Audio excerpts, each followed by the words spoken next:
Welcome to the Executive Protection and Secure Transportation Podcast. The podcast is provided by the International Security Driver Association, where every week we share secure transportation and executive protection headlines, news, trends, and educational content for today's practitioners. Hello, and welcome to episode 203 of the APST podcast. I'm your host, Larry Snow. The topic for this week is a question. Why do you need a security driver? A few years ago, there was an article that appeared in Security magazine titled What to Look For in Travel Security and Executive Protection Services. While the article may be old, the content is still valid. The author concludes that while the executive is traveling, having a security-trained driver is paramount to a successful executive protection program. As the author emphasizes in the article, the benefits of a security-trained driver extend well beyond their greater ability to utilize a vehicle's performance capabilities, and will add, particularly in unfamiliar locations far from home. For example, properly trained security drivers typically engage in pre-mission planning that helps them avoid risk in the first place. In addition, they may have access to ongoing oversight and threat monitoring tools that allow them to maintain situational awareness even while driving. Those with medical training may be able to provide care and travelers experiencing emergency symptoms while on the road. Beyond that, the way security drivers can support their executives' time and productivity on the road should be considered as part of the organization's broader asset protection program. For top executives, time is money, and that's still true in the car. Because a security driver is better able to avoid disruptive situations, there are likely to be fewer distractions or interruptions in transit that could derail productivity or result in costly itinerary changes.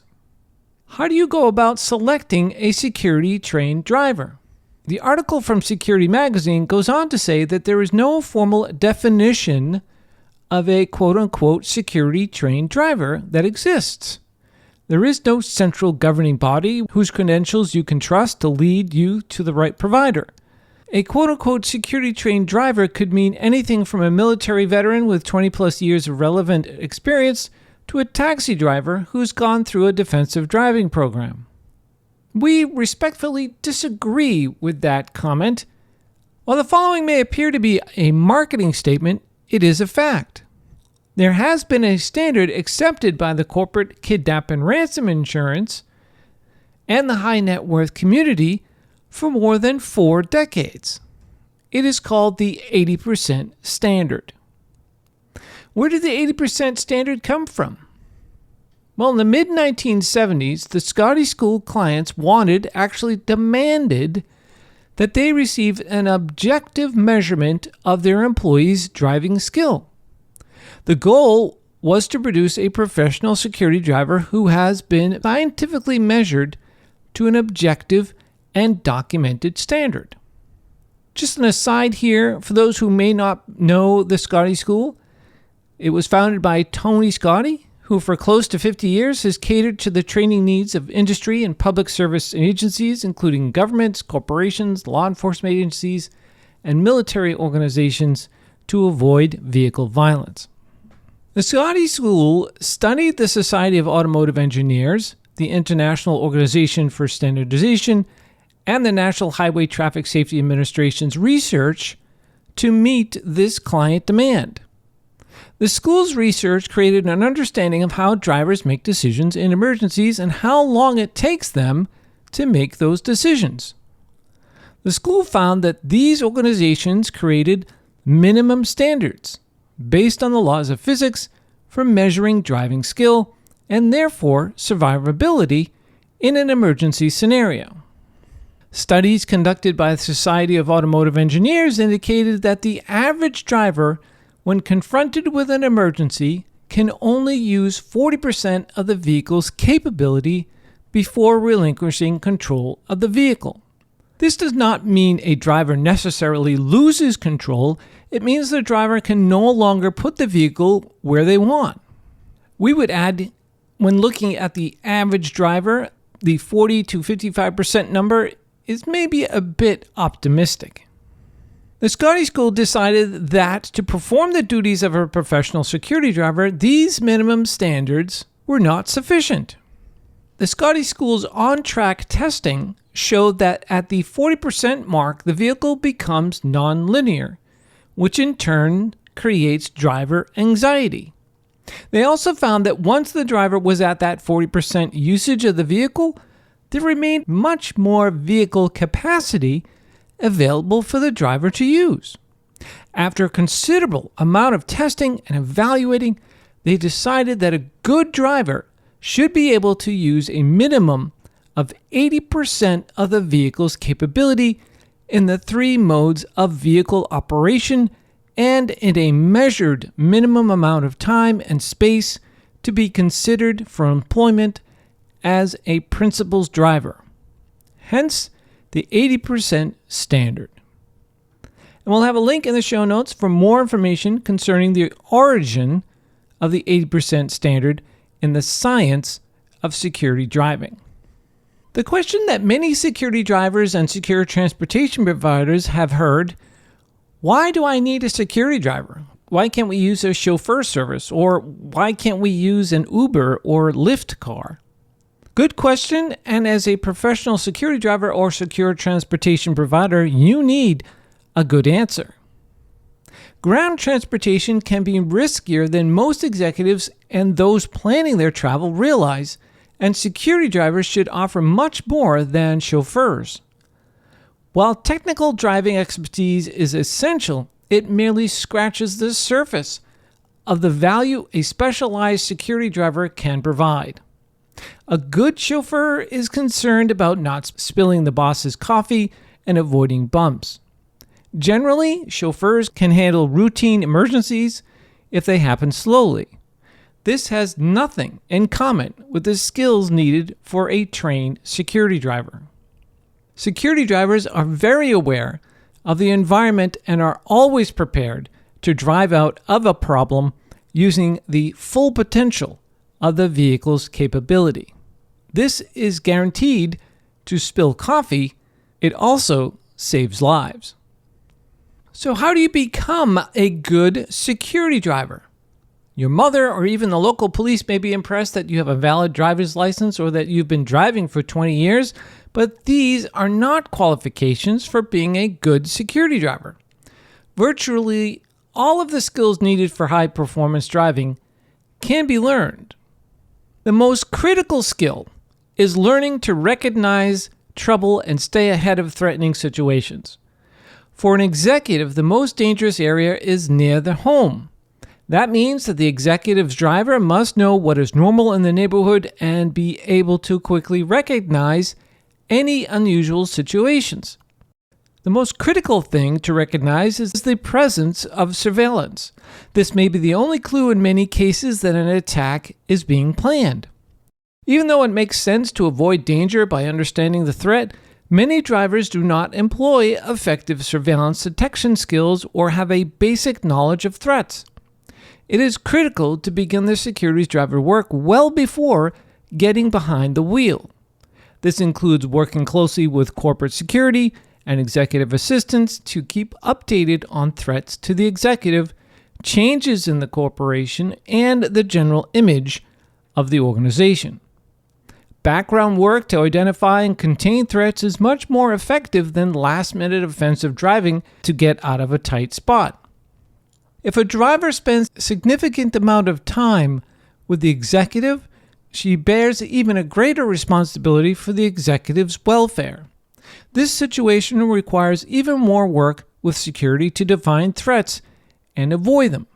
Security skills include defensive driving, but the most memorable training involves offensive driving. Even though few security drivers use in their training ramming or pursuit, driving these sorts of high adrenaline activities makes an impression. In fact, making an impression on a student is what a good driving school must do. A security driver has absolutely no control over several critical factors in executive security. The first is where the executive lives. Only in unusual cases such as high-threat overseas assignments will the executive home be chosen by security personnel. The executive's neighborhood may be on a dead-end street, an apartment building, or near a busy highway.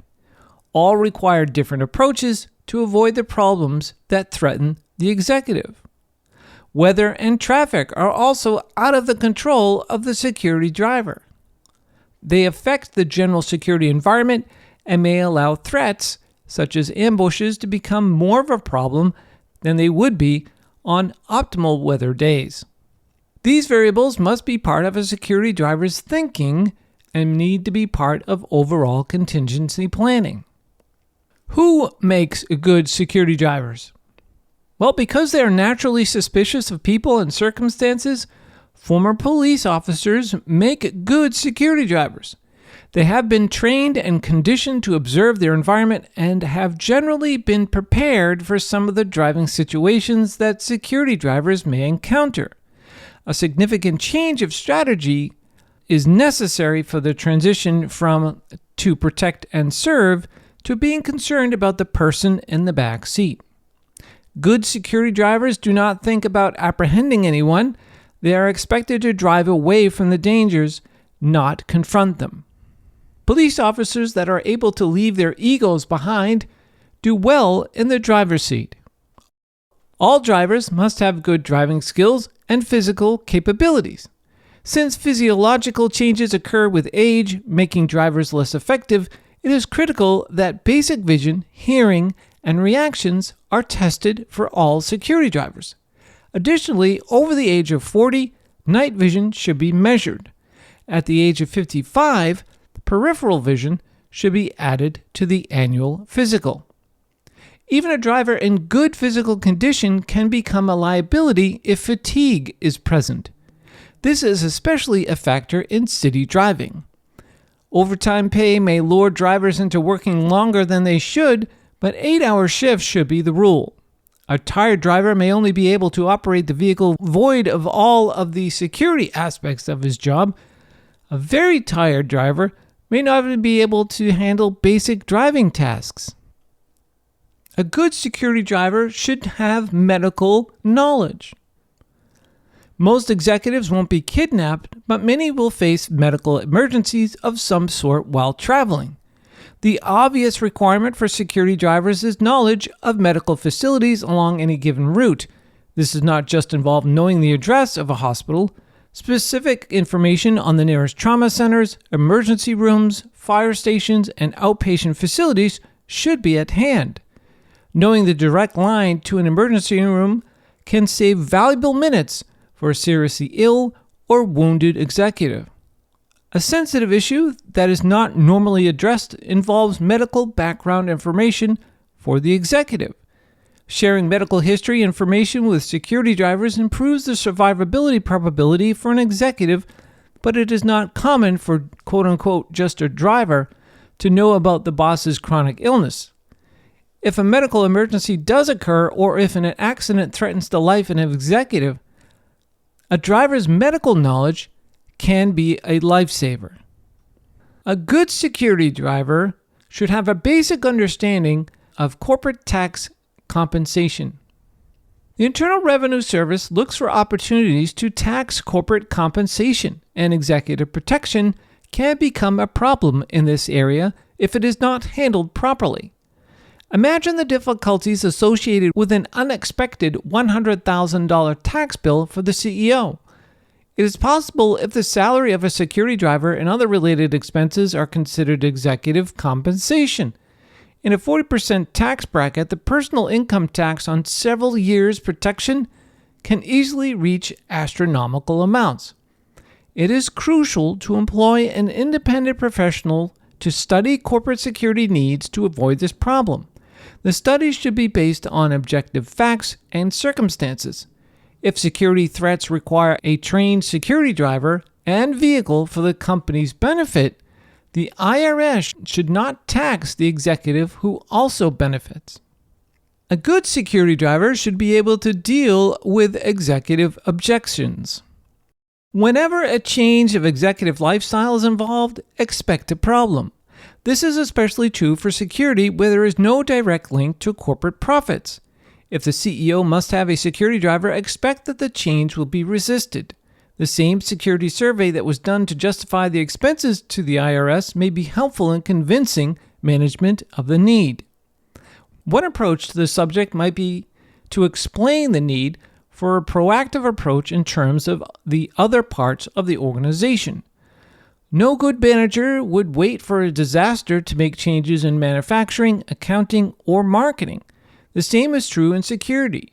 Spending an effort and some money up front can produce significant results in the future. That'll do it for me this week. Thanks so much for listening to this episode. If you haven't done so already, be sure to subscribe to the podcast from your favorite podcast app so you won't miss future episodes.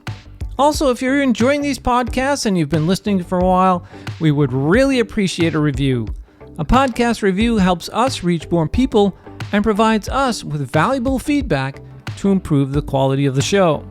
The show notes for this episode are available at securitydriver.com/podcast.